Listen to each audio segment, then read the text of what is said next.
Afternoon, Honorable Chairperson, Honorable members of the committee, and Honorable Minister.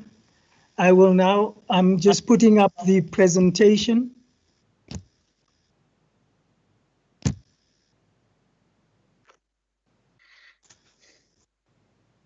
I hope everybody can see the presentation. The presentation is going to I'm going to go straight through to page 3 or slide number 3 of the presentation because the Minister gave an introduction to it. The purpose of this presentation is to provide an update to the Home Affairs Portfolio Committee on the progress made towards the repositioning of the department as a secure and modern department. The rationale for our repositioning is that Home Affairs is unable to deliver fully on its constitutional mandate as required in a sovereign democratic state. And this could be attributed to various factors. The first one being that Home Affairs is regarded as a department that delivers routine administrative services. The second is that Home Affairs is not regarded as a department that delivers strategic and essential services. And Home Affairs is not properly positioned or capacitated to operate within the security system of the state and as a critical enabler of national security. Fourthly, that Home Affairs is not properly positioned or capacitated to enable economic development, government planning, and budgeting.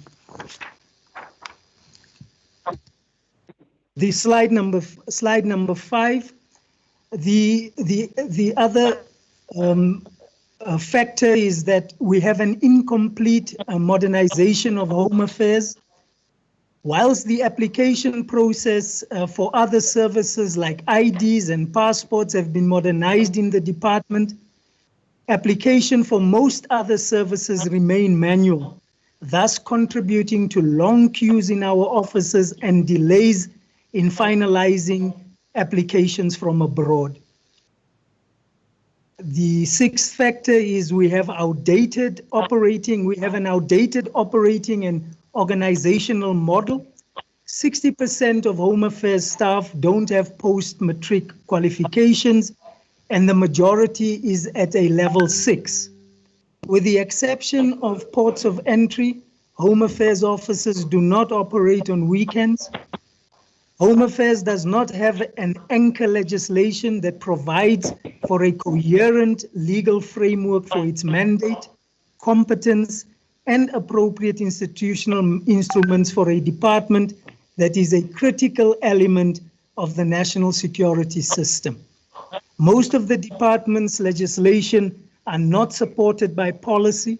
They are legacy legislation from the past that have been amended over the years without being grounded in a coherent policy.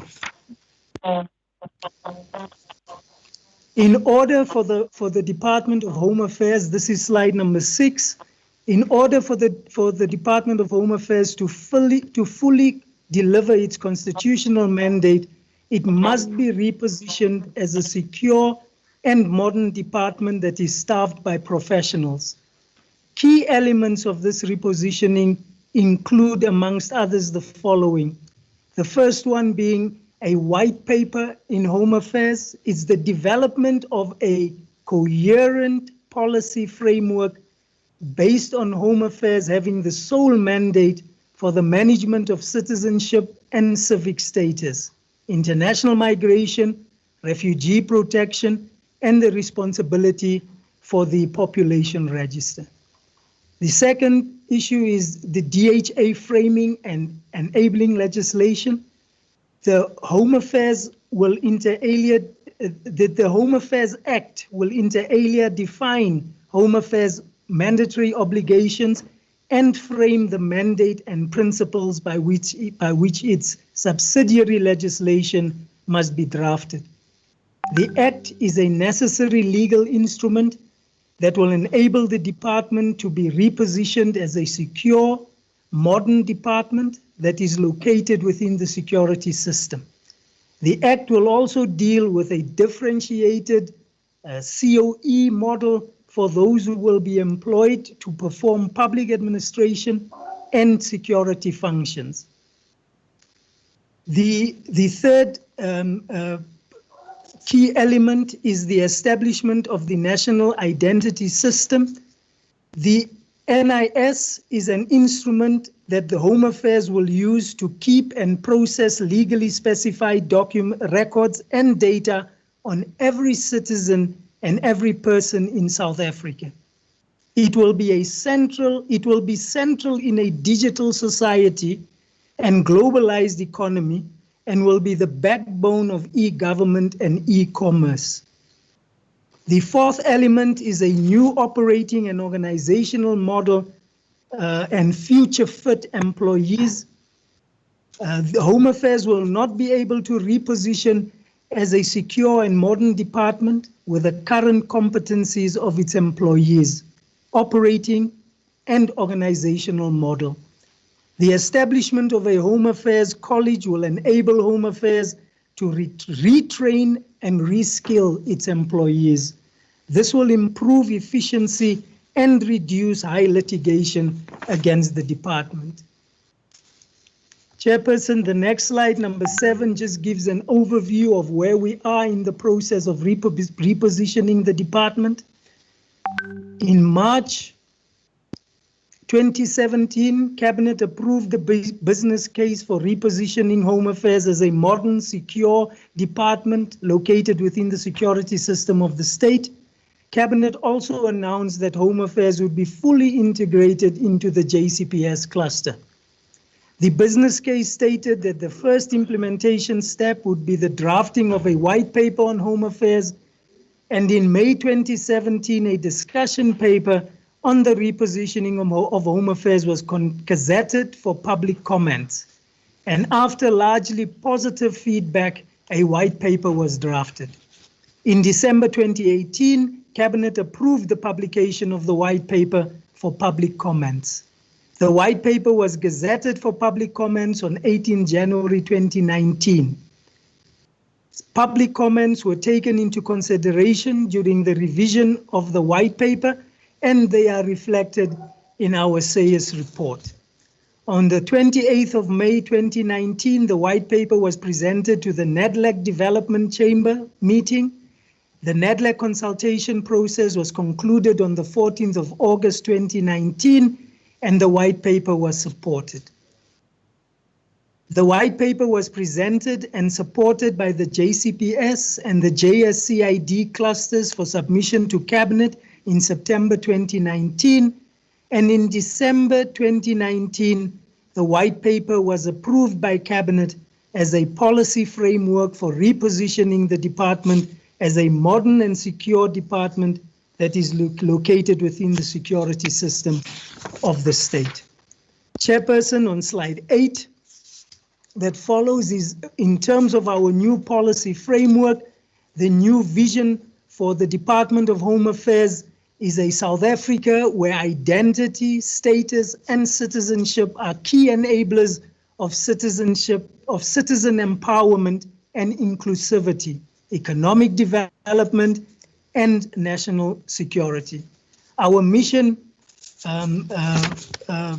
or the exclusive mandate of Home Affairs, is the management of citizenship and civil registration, which includes birth, marriages, and death registration, the management of international migration, the management of refugee and asylum seekers. And the mission, Chairperson, of Home Affairs is that Home Affairs carries out its mission in line with its commitment to citizen empowerment and inclusivity, economic development, and national security by being an efficient and secure custodian of citizenship, civil registration, and related identity services. Secondly, securely and strategically managing international migration, humanely and efficiently managing the asylum and refugee systems, and efficiently determining and safeguarding the official identity and status of persons in South Africa.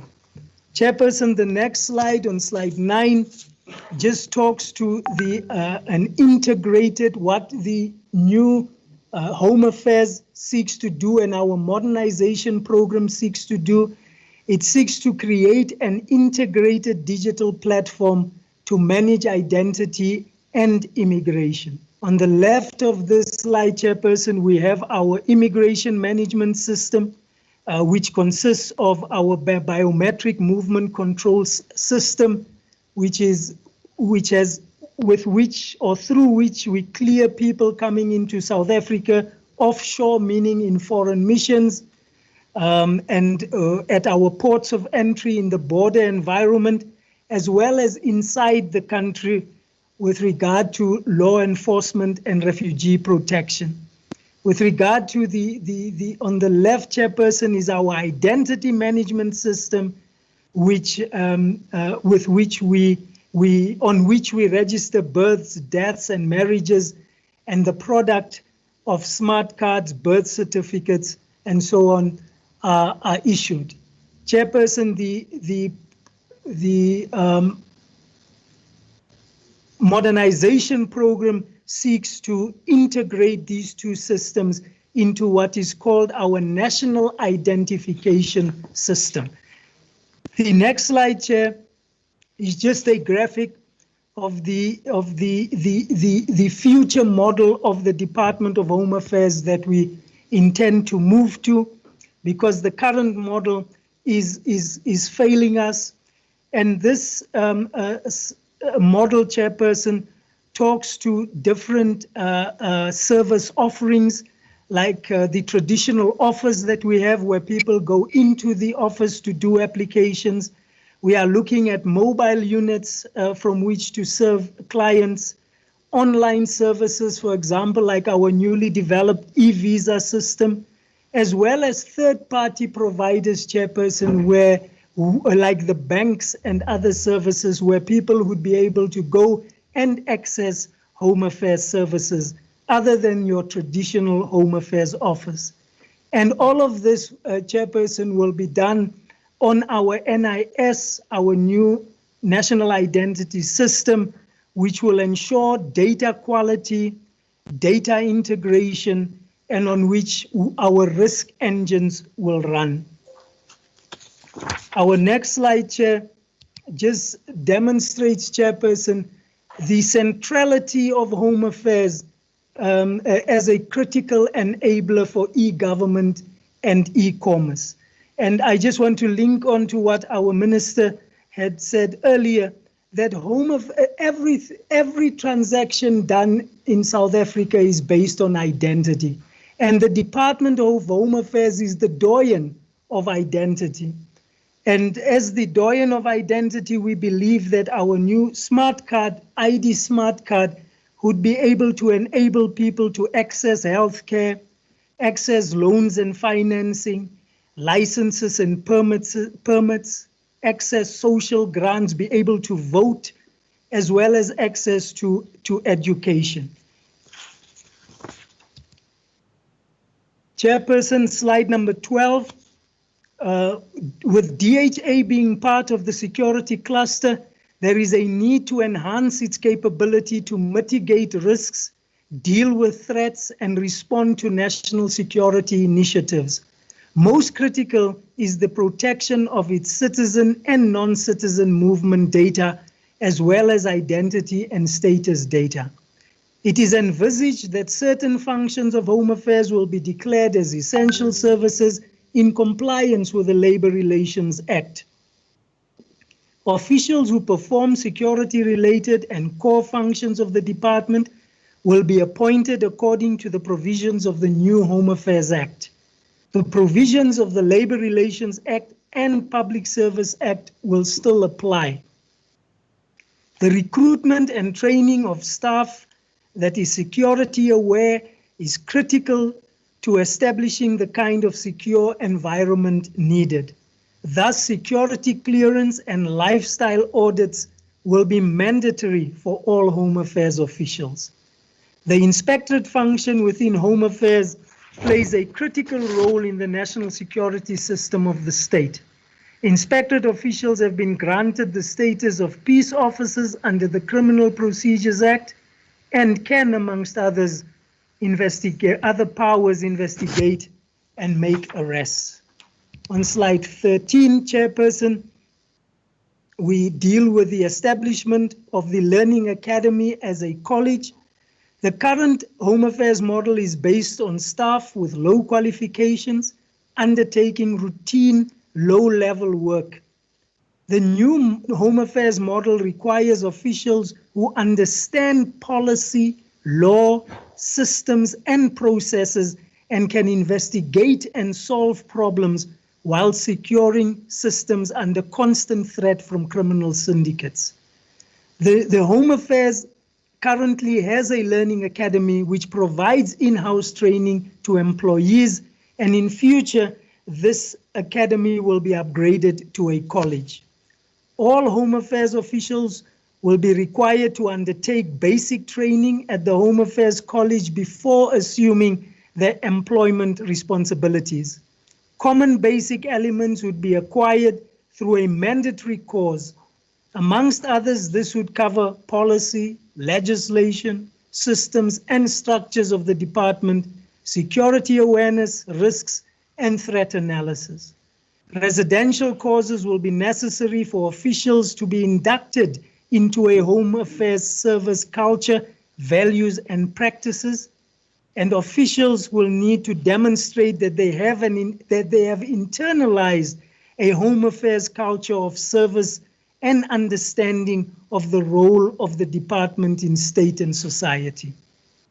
Specialists responsible for core business or areas such as security and IT will undergo additional training related to their fields and responsibilities. Chairperson, the next slide, number 14, just talks to the overview of the implementation plan. The implementing the repositioning program will be planned according to the following horizons. The first 3-year horizon from April 2019 to March 2020. In this period, or during this period, the focus will be on putting in place key elements of the new Home Affairs model and the continuation of the modernization program. On the 5-year horizon, by March 2024, all core elements of the new model would be fully functional, including basic administrative and core business systems, and the required security standards would need to be maintained. By March 2029, the envisioned end state will be achieved, with the legacy model being fully replaced and world-class standards maintained and funding assured. Chairperson, on slide 15 and slide 16, we just break down the phased implementation of the repositioning with the key elements as well as the milestones that need to be reached at the end of those particular periods. Chairperson, I conclude on slide 17. The Portfolio Committee on Home Affairs is kindly requested to note the status update on the repositioning program and the overall timeframes for the phased implementation of the program.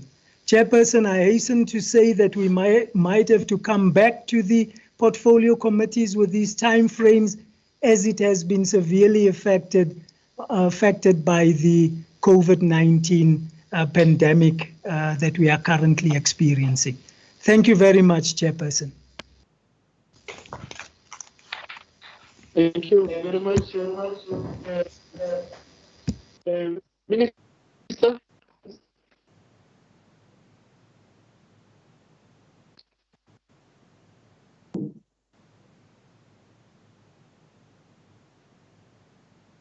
Okay, can you remove this? the presentation on my yeah.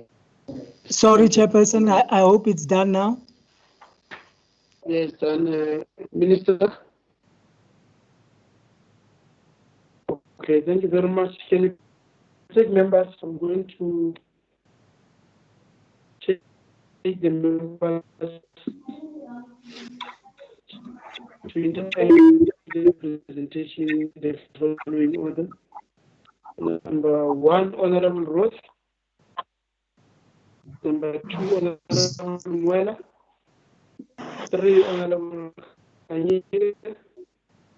4, Honorable Likwata. 5, Honorable Chabana. In that order. Ngicela ukuthi ithinte lento ngesandla izophuma. Angazi what strings akhona sendlini ya.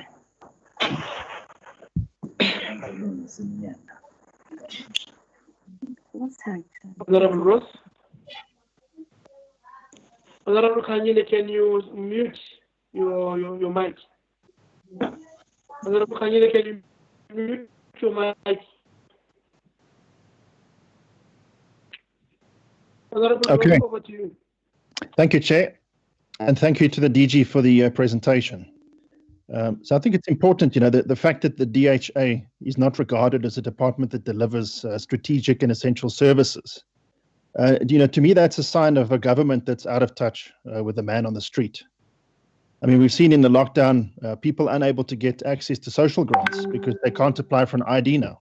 And there hasn't really been an effort that I've seen in terms of getting mobile units out there and trying to solve this problem. Feeling this problem, seeing this problem. South Africans living overseas, stuck here, and having to drag Home Affairs to court to change the regulations. South Africans living overseas that are stuck here now that can't get an emergency passport. People overseas with passports expiring. They're becoming unemployed and undesirable. Zimbabweans overstaying their temporary permits due to Corona being declared undesirable. Really shocking situation we saw there last week. And then we had the situation of where I raised it a number of weeks ago, where we said that because the regulations were not clear on asylum seeker papers and refugee documentation, that there was the risk of bank accounts being frozen. And that happened. So those regulations were not clarified, and it happened. People's bank accounts were frozen. They were unable to receive money coming from overseas. And then the foreign workforce management program. So we still have doctors that studied in South Africa. They qualified, they went through our certification exams, and they're sitting there because Home Affairs will not look at the visas and say, well, let's look at the situation and see how we can release these doctors to assist in dealing with the COVID pandemic. And so one of my first recommendations is that perhaps the DHA should consider changing their motto of We Care as part of this repositioning into a security cluster. And I have to say it's difficult to get excited about this repositioning. A new dawn, and not believe it's yet another false dawn. So we are told that the back office processes and systems are largely outdated and fragmented, and how you will turn it around, and how you're going to train people to provide a better service. But if we look at 10 years ago, there was a 2008-9 turnaround strategy. And this strategy, just the initial costs alone were 899 million rand. And the results of that were presented to this committee in 2009. And what did they say? They said that unstable, insecure, and often outdated IT infrastructure and systems is a big problem, and that they're going to provide a secure backbone for commerce and for government systems such as driver's licenses and health cards, and enable e-government through secure identification. So that's exactly what we're hearing now, 12 years later. And then even before that, the 2003-4 turnaround. So there we heard about that training would be a key component of this plan. And I'd be interested to know what is the difference between this training that's going to happen now and the training that happened then. Because it doesn't appear that that training was particularly successful. If we look at how many people are not trained sufficiently in the department at this point in time. And then there was the IT Ingwe project. So there we were supposed to get an electronic document management and workflow system. And last year when I asked about this, I was told that it doesn't really exist. So documents are being lost, and it takes days to find out where they are in the process. And so the DHA has court cases against it because you can't process applications in time. So these elements need to be urgently addressed once and for all. I mean, we're talking about 2003, 2004. That was many, many years ago. So it's positive that you admit that Home Affairs is failing. But it's more than just about IT systems and training. It's also about an organizational culture. You claim to be dealing with external fraudsters in becoming a security department, in securing the Republic. But you need to deal with the culture of corruption inside the organization. And I haven't seen anything in the last year that's really convinced me that the new administration is doing this. And so as long as these people remain, they will do everything in their power to prevent systems of transparency, like process management systems, where you can find out where in the system is what, and who's worked on it, who changed the record. Now, when it comes to immigration, resourcing is a long-known issue. But instead of coordinating the agencies at the border, you throw billions at the BMA, while your internal immigration services remain unstaffed. So my question to you is what will you do that will be different from these other times? We were promised the same things. Most of the large back-end systems like NIS have been in development for many, many years, and it's been plagued by delays and irregularities. So to what extent has a modular approach been considered, where you say, let's roll out smaller systems or subsystems, and then build these into one big system? Because it seems that the department is incapable of landing these big systems and trying to implement them. And then in the current fiscal environment of low growth, and given the past challenges, how realistic is it that this 10-year timeline for the full repositioning and modernization will be achieved? And finally, as part of the commerce aspect of repositioning, what mechanisms are you going to put in place to attract skills and expertise into South Africa to help us recover from the devastating financial impact of the lockdown? Thank you, Chair. Thank you. Honorable Muela. Honorable Chair, thank you very much for the opportunity. I think, Chair, let me first acknowledge and appreciate the presentation from the department presented by the DG on behalf of the department. Just to say one or two things, Chair, based on the presentation, that under the leadership of the Minister, Dr. Aaron Motsoaledi, let's appreciate that they are doing a very good job. In fact, Honorable Motsoaledi, Minister, you are trying your level best to change the situation. And I feel very strong that we really need to give you the support. Now, on the presentation, DG, it's a well-presented document, which I think it will help the department to turn around the situation, especially in making sure that our department and officials get the necessary skills that they require, in making sure that the Batupili principle and other related principles of the organization, which is Department of Home Affairs, are being implemented correctly. Your law, your policies, your systems are in place, so that we can be able to implement and respond to the challenges that are faced by our people on the ground. Specifically on the establishment of the Learning Academy as a college, which I think is one of the positive response that will respond to all the issues that we are faced with currently within the department, because for now it will be an in-house process, and as you go, as the process unfolds, I think it will be open so that everybody can take one or two skills and so on. I think I want to take this opportunity and appreciate the work that we have done and the proposal that we have presented in your Home Affairs repositioning program. It's a good program. It must be appreciated. It must be supported, so that at the end of the day, everybody must have the necessary skills that are required. I therefore submit, Chairperson. Thank you very much. Thank you.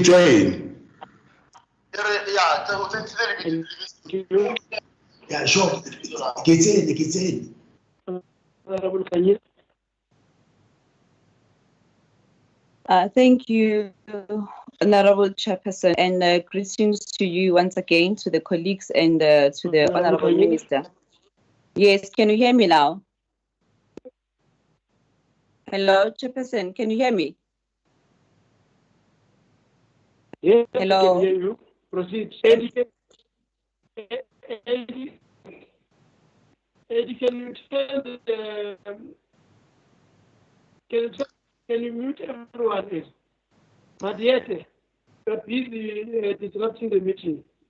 Can you proceed, Honorable Kanye? Okay, am I audible now? Yes. Okay. Thank you. I was greeting you, the colleagues, together with the Honorable Minister. And I also wanted to indicate that I am also very sorry about the incident that has happened to our Deputy Minister. And we hope he is fine, and he will, and whoever is responsible for what happened to him, they will be brought to justice. With that being said, I would also like to acknowledge the presentation that was presented before us by the department. And I have a few questions here that I would like to raise. The first question that I have is that the Home is about the Home Affairs College. I would like to know that the Home Affairs College that will upskill employees, what plans are in place to deal with employees who may fail or continue not to meet the required new skill and education? Is there a time frame set for employees to obtain this? The second question is, what level of qualifications will this college provide, or will it just be short courses for IT? And the new IT systems, how will they deal with the existing backlogs in the Home Affairs? And the fourth question that I have is that previously, the Department of Home Affairs frustrated members of the public with systems that are constantly offline. The presentation mentions that you aim to now have stable network. Is this new system unlikely to have some same problems? And what has been done to avoid these problems in future? And I would also like to know if it will be able to address the issue of long queues. And also would like to add that while we train the officials on IT, can we ensure that the department trains the officials of Home Affairs on issues of customer services or customer care? Because we are receiving a number of issues where members of the public, they are not treated fairly when they go to these offices. And some of these cases, we have actually escalated them to the DDGs. I thank you.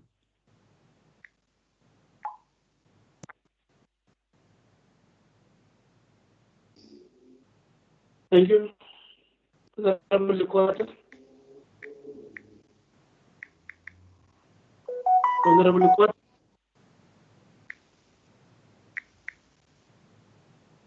Okay.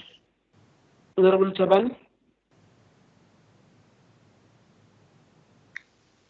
Very much, Chair, for the opportunity and appreciating the report that has been presented, Chair. The first point, Chair, also is to deposit, Chair, that we also ready to interact with the matter that it was raised earlier on of the government printing works.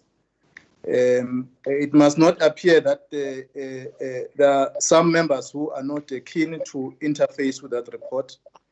We will confidently rise on that occasion when we have received a detailed report before us, read, understood the issues, and able to interpret the course of action. So I felt it's important to make that point, Chair, of the government printing works and the allegations of the acting CEO. I must, Chairperson, appreciate and welcome the report presented by the department, which, Chairperson, signal improvement and posture on what seemed to be the change of guard at the level of the leadership of the department and the administration.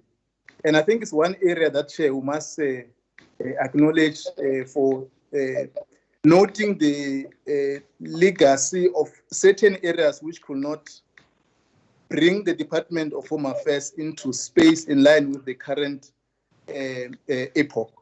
So I think that is the most important issue, Chair. The other point, Chairperson, it will be quite important that we don't necessarily generalize issues that are affecting the department. We may need to, as members, able to identify specific issues that are confronting the department challenges and highlight them. I, Chairperson, not enjoy a space where the department is always being put in a wrong space. Even this document outlined correctly that they are working towards repositioning the work of the department so that it's able to respond to those of the issues that the department and our members of society are confronted on. So the narrative that is suggesting that all is wrong in the department, I don't think that is correct, Chair. We may need to confront where progress has been made, and this document seeks to bring the department closer to the issues that we've been raising as a portfolio committee, the reports that have been presented to us, the caution we've been given to the portfolio, to the department, and these are some of the responses that they've acknowledged on our view as a collective of the portfolio committee on how the department needs to confront certain issues. Where they are lacking, Chair, we must be able to confront the department objectively with the intention to assist the department to move forward and correct some of the issues. There are three issues, Chair, which I think the department, there was an issue of the 24-hour service of the department. I know, Chairperson, that is a very delicate discussion that the department may need to enter, or the unions may need to able to be confronted with within the budgetary issues that they are facing. The department has been raising this issue for a long time of a staff component. What are the plans within the context of repositioning the department to create an environment where essential services within the department are locked within the 24-hour services? I think we may need to get a sense within this reposition document, Chair. What are the plans in future? Or is the department considering or are they in the engagement with stakeholders to reconsider certain essential services in order to make the department to have 24-hour services? The issue of the college, Chair, I want to also get a sense of improvement on the existing college academy. What is an impact that they have drawn from that academy in terms of reskilling our employees?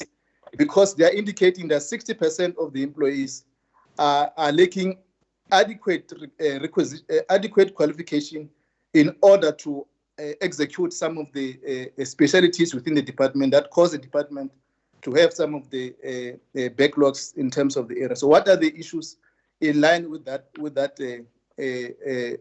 existing academy? What impact it has contributed? And lastly, Chair, in line with the fourth industrial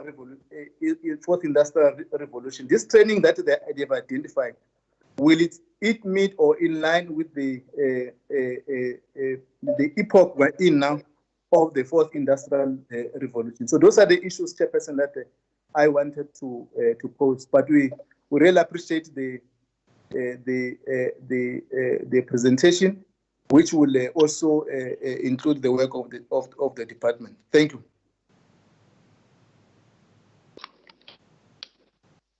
Thank you. Can I give to the Minister for responses?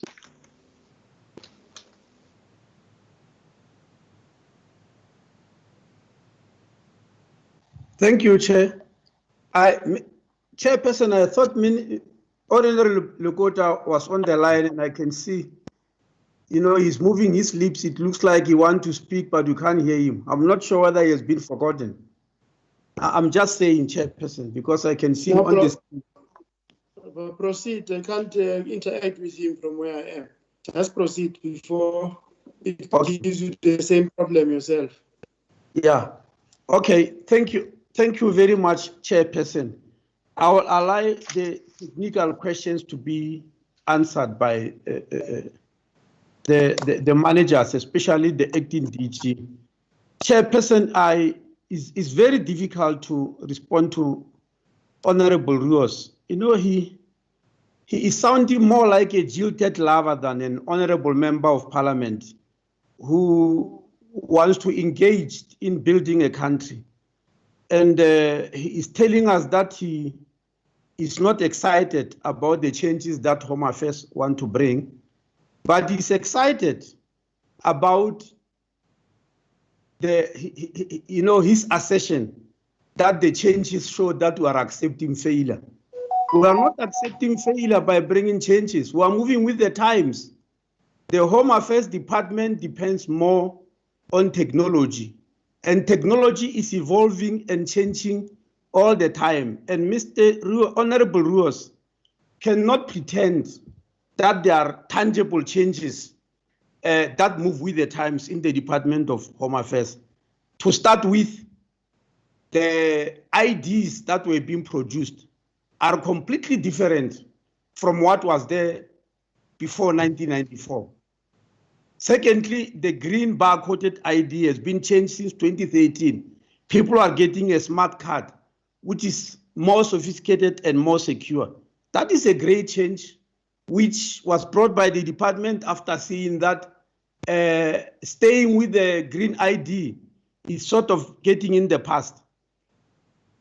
We have got a more secure passport than we used to have. For instance, when the UK demanded that South Africans must now go to the UK through a visa when they were visa-free before, because the passport was not necessarily secure, the department went back to the table and we are producing a more secure passport than we were doing before.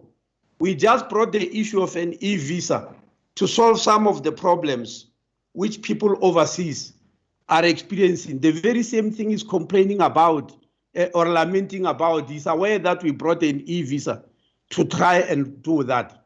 In the past, it was not easy to find out who issued a fraudulent document. If you got a fraudulent marriage certificate, etc., it was not easy to find out because officials in the department, in the frontline offices, were using password to get into our systems. And it was very easy to steal a password and misuse it. The department then introduced the system called BACAM, Biometric Access Control Movement, whereby our officials no longer use a password, but they use a fingerprint to get into the system and issue a document. And through that fingerprint, we can trace who actually has issued that document. That has reduced a level of fraud from what it was before. And any honorable member to try and dismiss all that as nothing is quite dishonest. And really, I want us to work together to build a nation rather than just to complain about everything, even where we don't need to be complaining. He is claiming that the department is not doing anything about corruption. We are doing a lot about corruption. I've just mentioned that. Early this year, we announced publicly the officials who have been fired and reported to police because they were found to have been defrauding the department. A few weeks ago, we dismissed one of our officials who was working in our mission in Namibia, who was selling visas to Pakistani and Bangladeshi nationals to come to South Africa via the sold visas. We've been able to catch that official. We've taken the official through a DC. We've dismissed her and we've reported the matter to the police so that she be criminally charged. All these things are ongoing within the department, and part of the reason is because we keep on modernizing. So when we come to the portfolio committee and say we want to modernize more, it's not understandable for anybody to start ridiculing and getting skeptical about this modernization. It's very important and is helping this nation, I must state. The government printing works, you know, time and again keep on promoting security in terms of security printing. If you visit there, you'll see the modern machines they buy, you'll see the training where they send people, you'll see the conferences on security features around the world which they attend to keep in touch with the rest of the world so that there are changes. The issue of the college and qualifications, I'll leave it over to Mr. McKay to try and resolve. The questions about whether the new systems will deal with the long queues, of course it will. If you keep on modernizing, as Mr. McKay has said, if you keep on expanding the program, if you don't use our traditional offices as we were doing before, you use other platforms to issue services, you are dealing with long queues. What he was saying in this modernization was that we've got offices that are still using what we call the legacy model, whereby they are using manual systems to apply for IDs, and they must be put in packs and be couriered to Tshwane. But you are aware that there are other offices where it happens in real time, where you just sit in a far-away office, you apply there. As you are applying, your information arrives here in the central office in Tshwane, and it's sent directly to Government Printing Works, and they print your ID.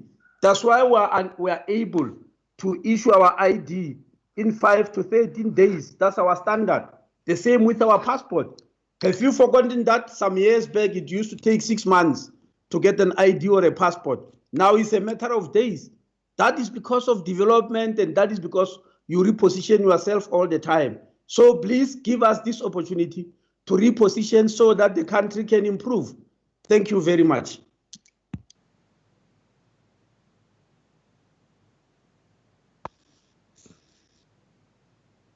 Thank you, Chairperson. Can I continue? Thank you, Chairperson. Chairperson, I will ask our Deputy Director General responsible for human resources to comment on the issues that were raised with regard to the Learning Academy.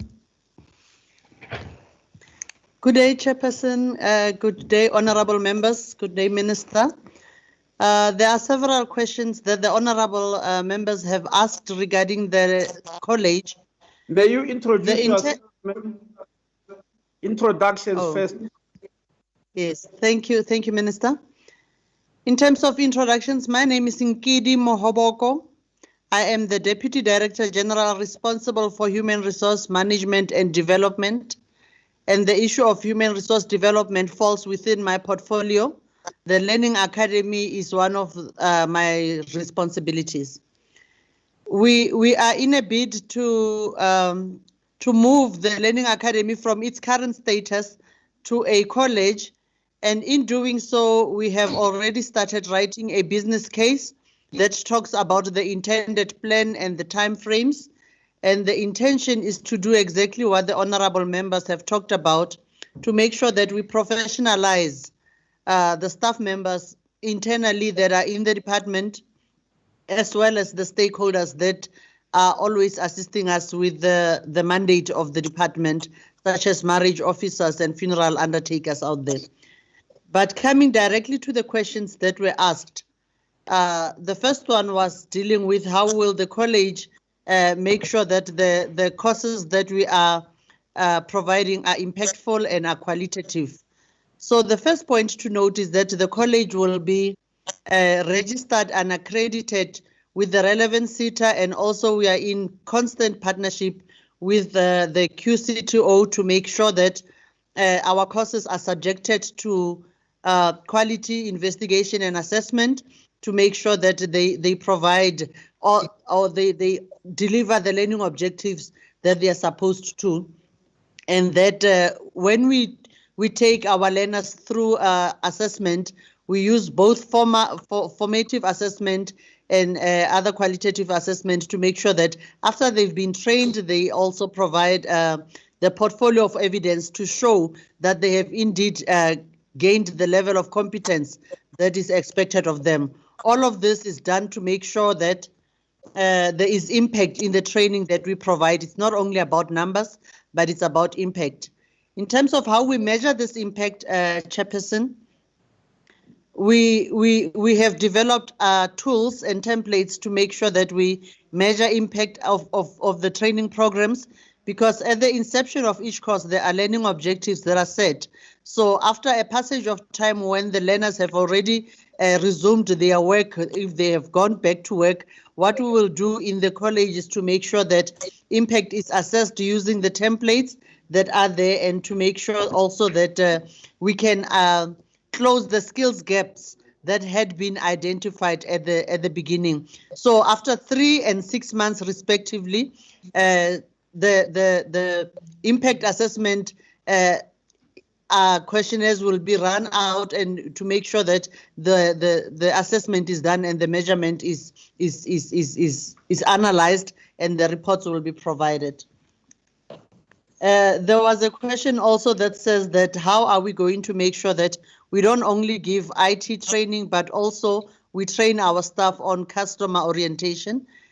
We have identified a suite of training programs that we will be providing.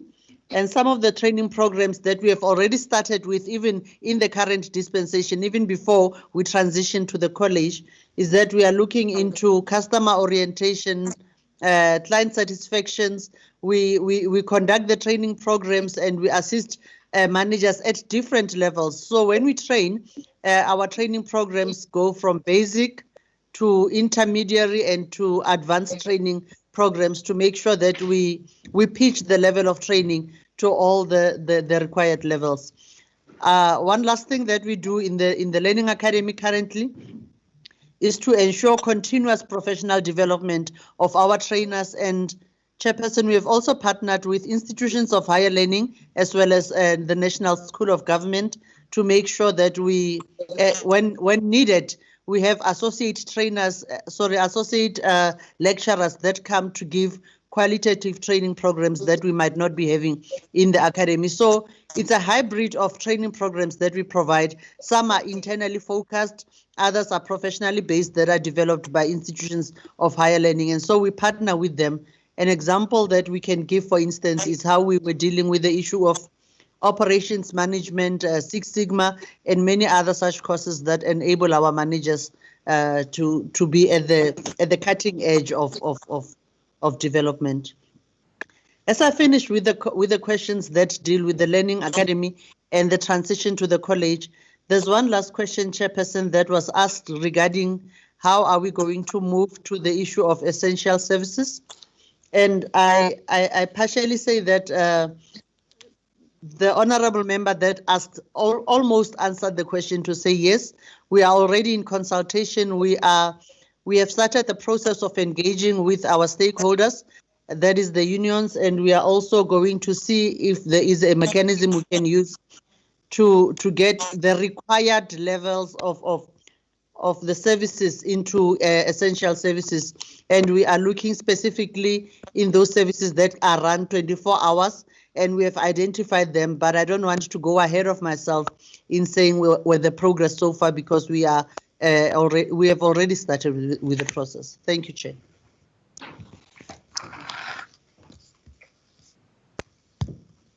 Thank you, Chairperson. Thank you. Thank you. And Honorable Likota has a problem with his gadget. Do you still want to say something, Honorable Likota?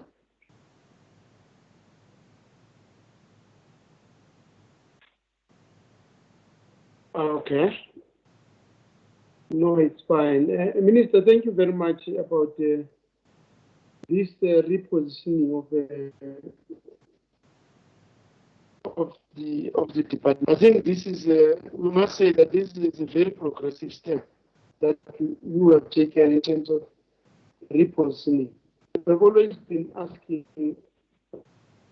about Home Affairs why it not a secure, isn't a secure. But we are reporting to us that what is following is the report of the Department of Home Affairs in terms of being a security and essential service. It should be repositioned, and we are looking forward as the Committee of Parliament to oversight the work that we are doing around, because, and I agree with Honorable Chavan, let's attend to the issue of the repositioning being part of the department having to open. We have mentioned that the unions have a problem and so on. I think as a portfolio committee, we have undertaken that we will meet with these unions and just to check what are the issues, because it's a progressive thing that the Department of Home Affairs must open during the weekends, because majority of our people weekdays they are busy with this and that.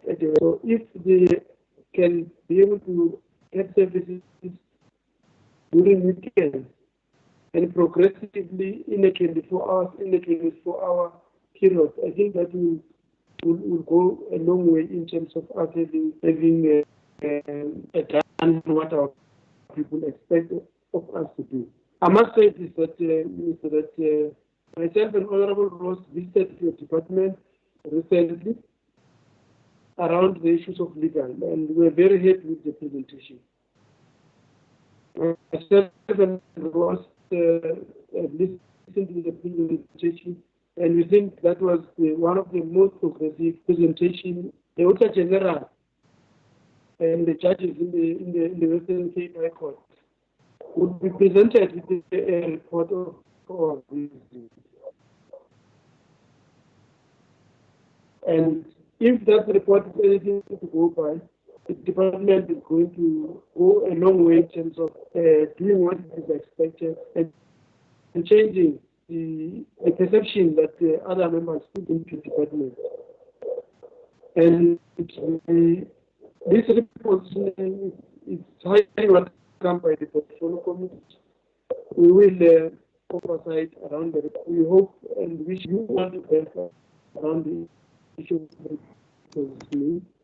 And then we go to the next item. At this point, I'm not sure whether we still need the minister and the team. If we don't, with the next item, we're going to request the minister to go and rest. Minister, you worked very hard around COVID, and giving you some time to go and rest. We'll proceed with other items in your abstention. Next item. Thank you very much, Chairperson. Goodbye, honorable members. Thank you. Thank you. Adam? I'm with you, sir. Yes, I'll start the presentation now. We received one additional submission on the budget vote report from Honorable Shabane, which I integrated. I resent the additions made by Honorable Shabane in an edited version of the budget report to members this morning. Only received the submission yesterday, so sorry for the late submission. But I'll proceed with the revised document, which I'll put on the screen now. Let me just to make sure that you can hear me. But I am here. But I'm going to go switch to my camera off so you can see the presentation. Again, we'll just be dealing with the observations and recommendations. The general submission by Honorable Shabane was that we just provide some more detail on the post-lockdown developments in our budget observations and recommendations, which I've done and integrated into our current recommendations. So I'm going to proceed with the document I emailed to members this morning on page 39, where we see engagement. And I'll just focus on the observations that are highlighted in red, which are the ones that I've made changes to save time. So the first development was that the portfolio committee conducted oversight to offices that were closed down in the provinces, including and discovered that 55 of the 400 over 400 offices had been closed as a result of the COVID-19 regulations, and challenges were delayed. The challenge was delays in procurement of personal protective equipment and thermometers. And after the PC engaged with the DHA, it resolved that they must ensure that all necessary measures for smooth resumption of services within 5 days from the date of the meeting held on 28 April. In subsequent meetings held on 7 May, all measures were in place and offices were in full operation. Okay, so that was the one. I just want to see the additional changes. Yeah.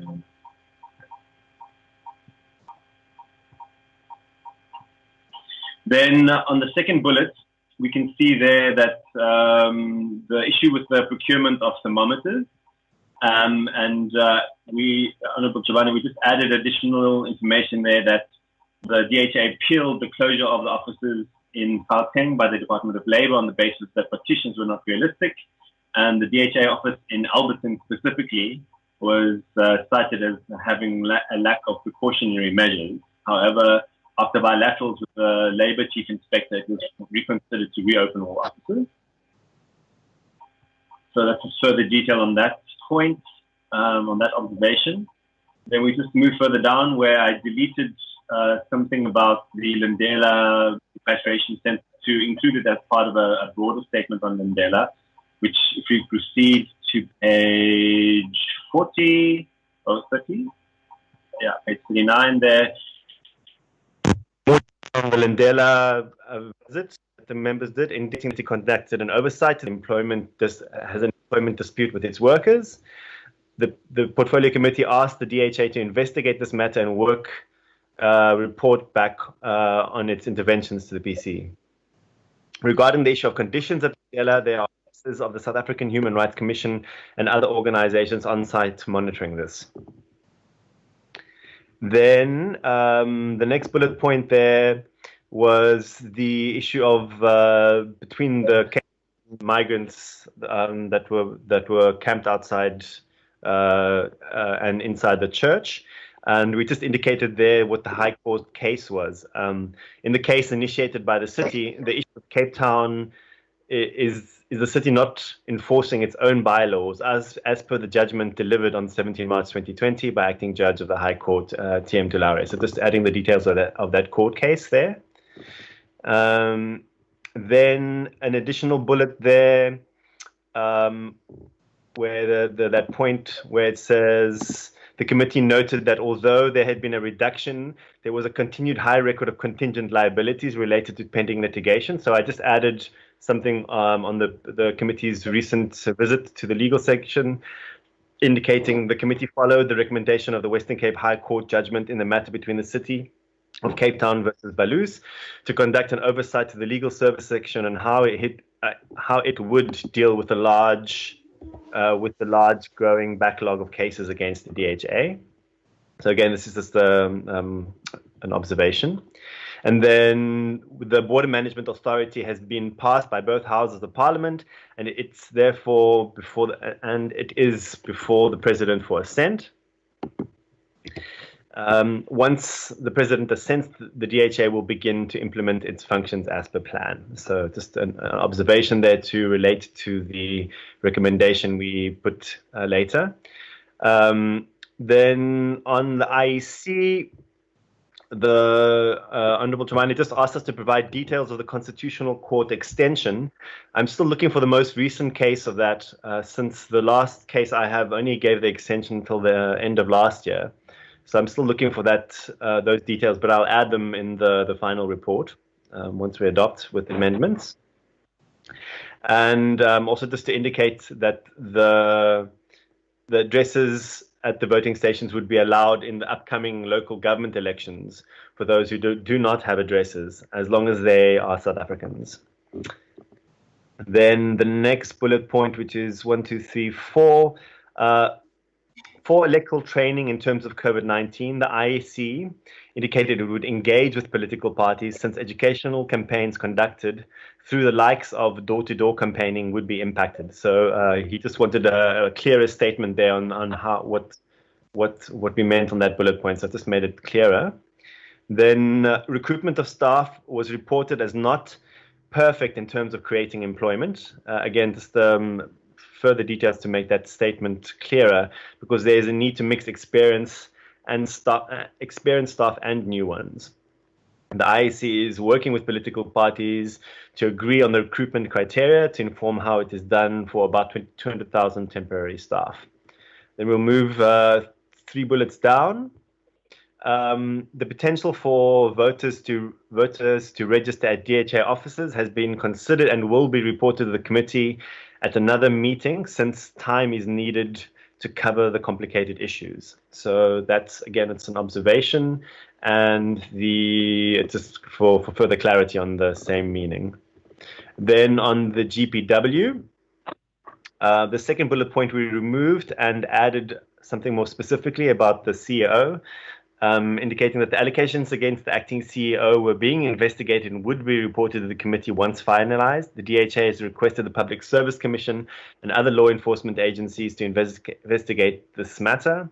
The preliminary report is scheduled to be presented on 2 June 2020, as per what was discussed in the meeting today.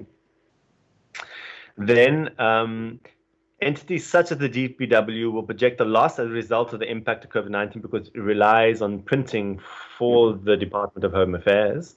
GPW's mandate is to deliver security, printing, and related services to government departments and their entities within the Republic of South Africa, including IDs, passports, and examination materials. So that's just further details on that. And then we go to recommendations. So the recommendations that we changed were, let's see, 5.4 on the BMA bill. Again, just reiterating what we said in the observations, that once the President assents to the BMA bill, DHA must begin to implement its functions as per plan, and the DHA should provide Parliament with a detailed implementation plan and related expenditure, including functions, funding, and resources. Then we go to the IEC. So then there were no changes there. But then for GPW, just relating again to the recommendations or the observations above, we indicate there that the Minister of Home Affairs should continue to be an ambassador for GPW to ensure other government departments do essential printing with it, so as to protect intellectual property, security, and cost saving. This should be subject to the DHA and the committee consultation with the private printing sector. The PC, the Portfolio Committee, support the move of GPW to print government essential security services. So just rewording for further clarity on that point. Then Cabinet must fast-track the Security Printers Bill that will give effect to the GPW to print essential services on behalf of government. This is against the backdrop that GPW generates funds for other programs of government and institutions. Other government departments must assist GPW to secure printing services with SADC, which will contribute to strengthen its revenue. So it's further detail on that point. Then, yeah, so those were the additional submissions from Honorable Chabane. I can hand over back to you, Chairperson, for further engagement. Yeah, thank you. Members, I'll take Honorable Muela, Honorable Rose, and Honorable Chavan.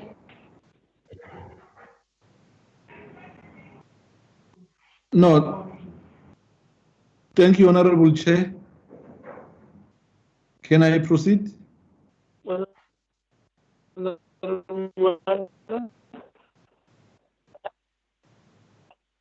Honorable Chair.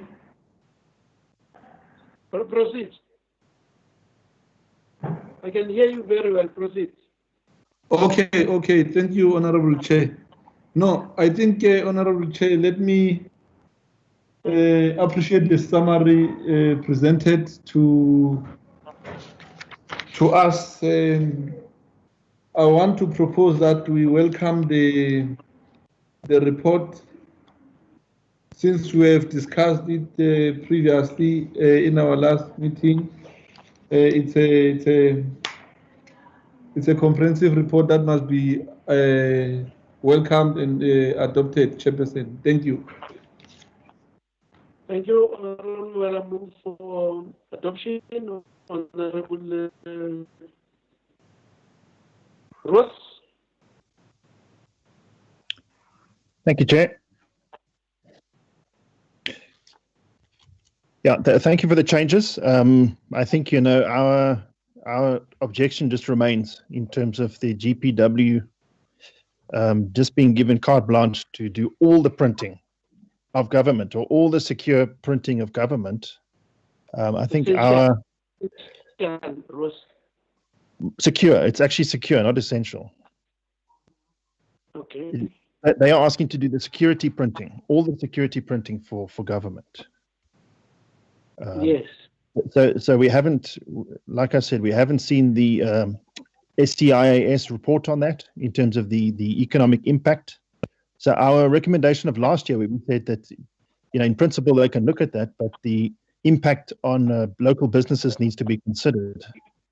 Is a much fairer assessment than to say that they must do it, because I believe the committee hasn't really properly assessed that and got the security printing other role players on board, see what they have to say, understand the economic impact assessment of such a move, before we can then say, okay, now we are satisfied that the economic impact is not going to be devastating for small businesses in different areas. So I'm definitely against that proposal 100%. Honorable Chaban.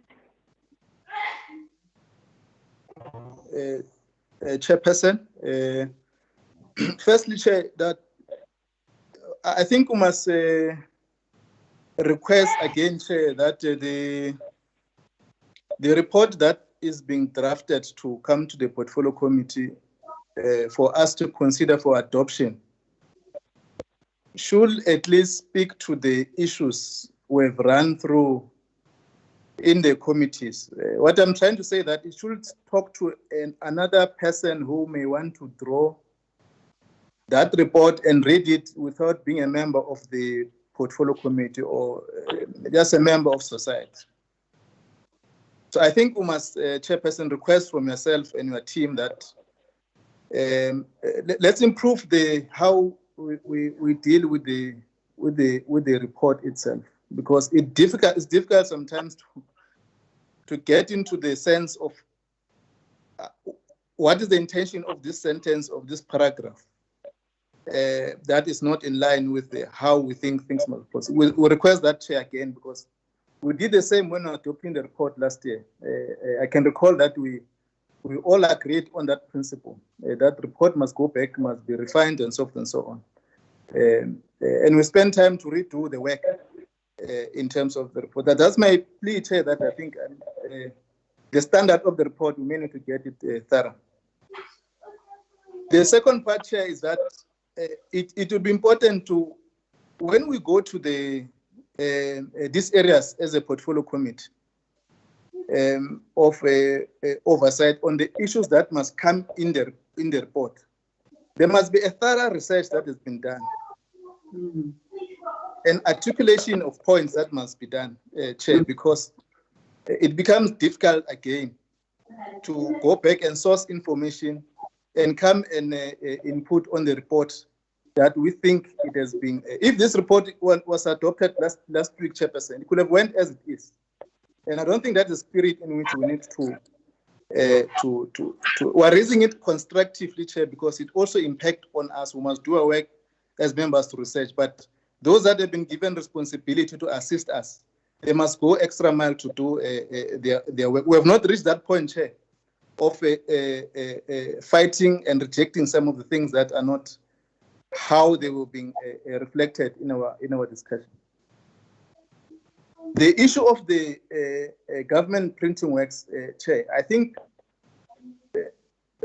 views expressed must be allowed, and I don't think there's any harm for any member to express a rejection on the process. And there's a context in which we're rising from that point that essential services must be printed at government printing works in line with the security system of our country. And I think the government printing works on 2 occasions on their on the reporting. They articulated on the bill that they're working on, and it articulates clearly what are they suggesting a proposal. What should comprise government printing works to be an essential institution that print government works. I'm not convinced why in the statement here we must say we must consult with private printing works in the statement, private printing companies, because there's companies all over the country who are printing anything. They have capacity to do that. But in order to secure the government state documents, you can't extend the consultation on that. There's no security system which safeguards the sovereignty of the country. It must go for consultation. I don't think that you want us to go and consult whether IDs must be printed by. We must go to Hillbrook, where IDs are being printed illegally. We must go and consult those people who are claiming to be printers. I think we must articulate clear, Chair. What do we mean when you say the government printing works? They must go and consult printing. Which category are you referring to? Because they are lower people, big business who are in the printing industry. So I'm proposing, Chair, that we look on that, but remain firm on that. We must elevate the work of the government printing works to print essential services of government, including the ballot papers of the IEC and other critical services. Thank you, Chairperson.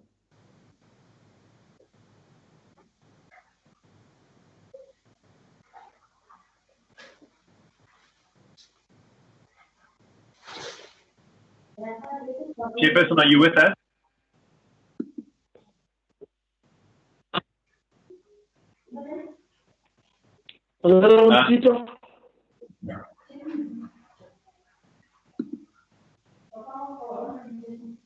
Chair, can you hear me?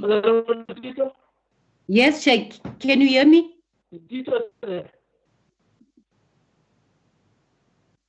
Chairperson, can you hear me? Chair, yes. Chairperson, can you hear me? Yes, proceed. Yes, Yes, Chairperson. Yes. Yes, Chairperson. Thanks, Chair, for the presentation. Yes, my question is on the oversight that was done at our legal department.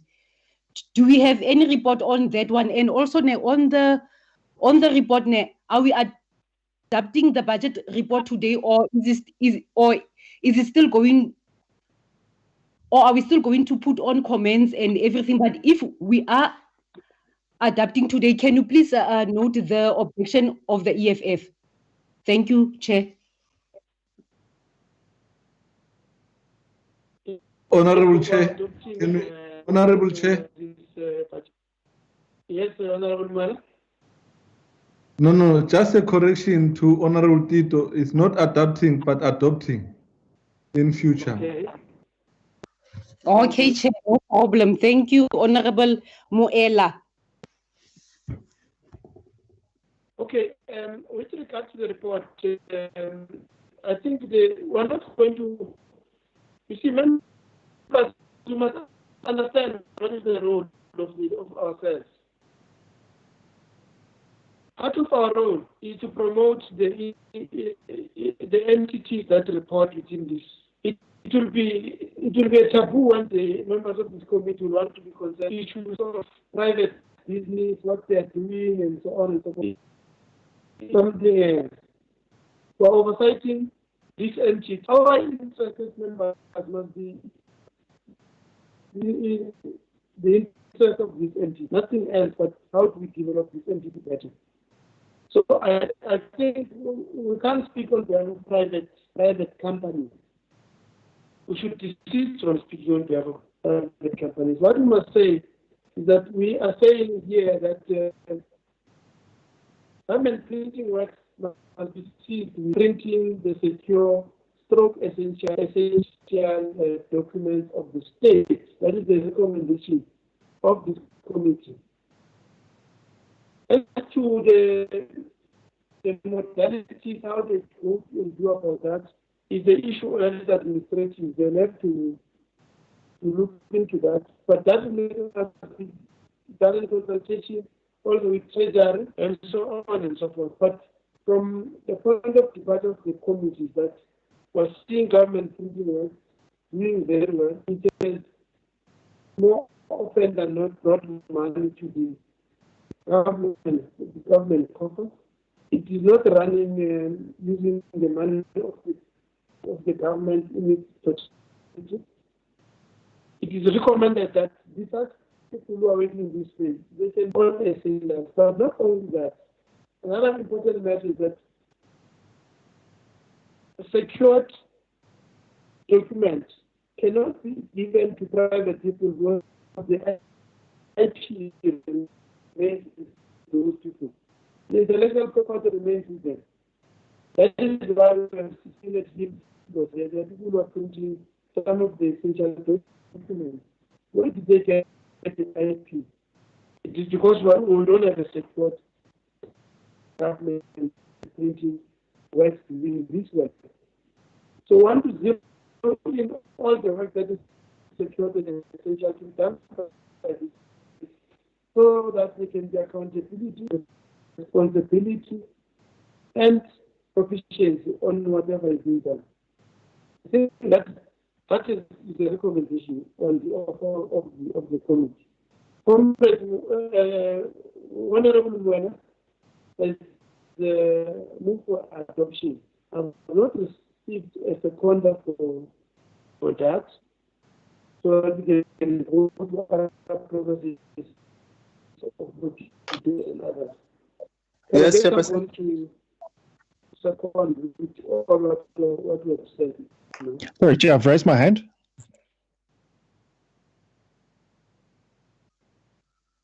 Honorable Chabani. Yeah, I second the proposal. I second the proposal. Now, what is second first? Now, Honorable Chabani. Yes, I'm seconding the proposed for adoption, Chair. Adoption. With amendments that will be carried. Yes, thank you. Okay, thank you. Honorable Ross. Thank you, Chair. I think it's just important for, Honorable Ross. Can you hear me?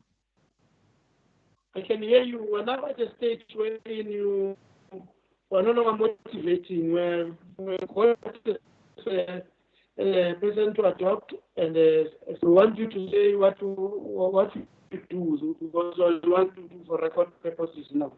We want to register something. It has been proposed and seconded for adopting amendments. The chance now to record reviews. Okay, it's just important to note that there's no such thing as essential printing. It's security printing. Yes, That's just it's an important thing to note.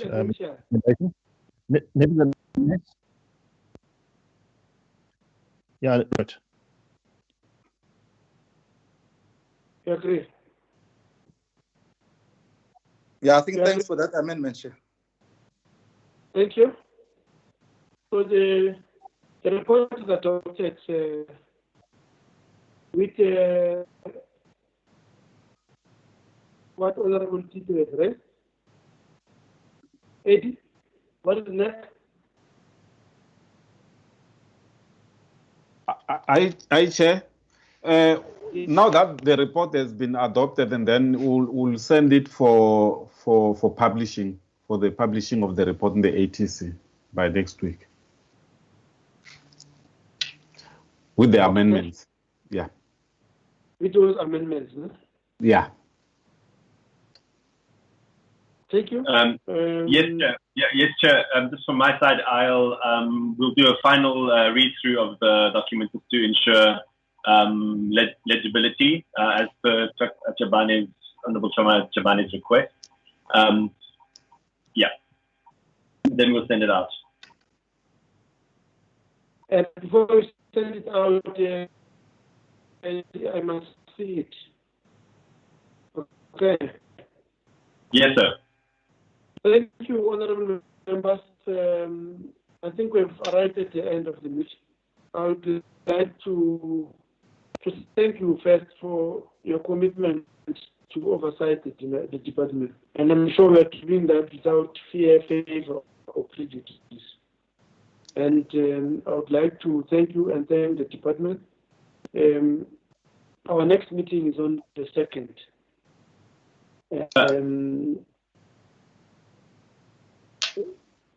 Who's speaking? Whose hand is up?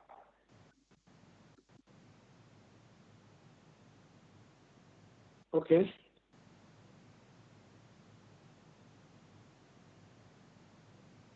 Okay.